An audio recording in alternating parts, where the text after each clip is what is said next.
Sorry sir, এটা করবেন না। এটা করলে আমরা পথের ফকির হয়ে যাব। আরে তোরা তো টাকাওয়ালা শিক্ষিত, তাই না?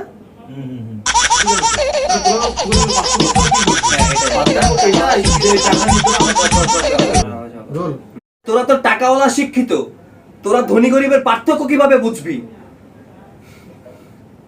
যে টাকা নিয়ে তোরা এটাই যে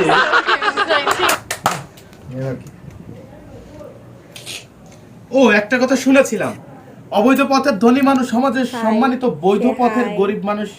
ও হাই বাবা। একটা কথা শুনেছিলাম,